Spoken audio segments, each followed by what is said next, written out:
I remember distinctly saying when the rounds went off, I was like, I guess this is it. I could actually feel the muzzle blast from the gun on my face. It was like that hot. It was my second stint in the narcotics division, and I was working up in Harlem, in Manhattan, North Narcotics. And we're doing a buy and bust operations. Essentially, where the undercover goes into a situation to on the set, as we call it, makes a purchase, and then the backup team goes in and makes the bust. There was a line there where people were purchasing, and so I'm standing on the line.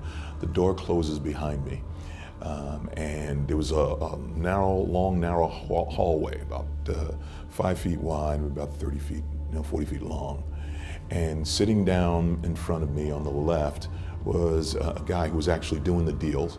And there was another guy standing in the doorway, and he took a gun out of his pocket, looked at it, and put it back into his pocket. At that moment, I'm like, oh boy, here we go. Because there's no way I could back out. I told you it was a line, so people would come in behind me. Not that I would back out, because I had a job that I needed to do there.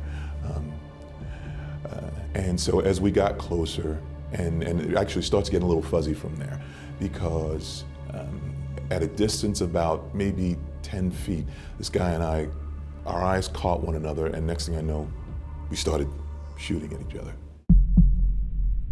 When the dust settled, I fired 3 rounds. The perp shot fired 4 rounds. I'd hit him in the chest.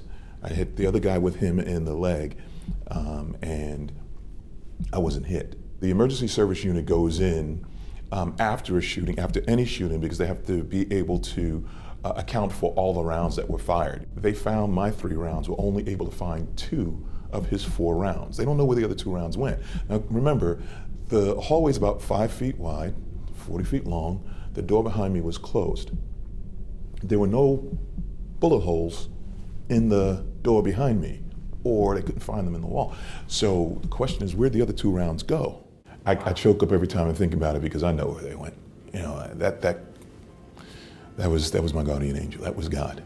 And it was in that actual moment that it reaffirmed all the more that the safest place to be is where God put you. Right? And I knew that being a cop was part of my purpose, and I was there, so there was no way that I could die there. I've always wanted to be a cop from the time that I was a kid. And really, if I tell people all the time, if you look in my school yearbook, my elementary school yearbook, my junior high school, college, plans to become a police officer is what I always wanted to do.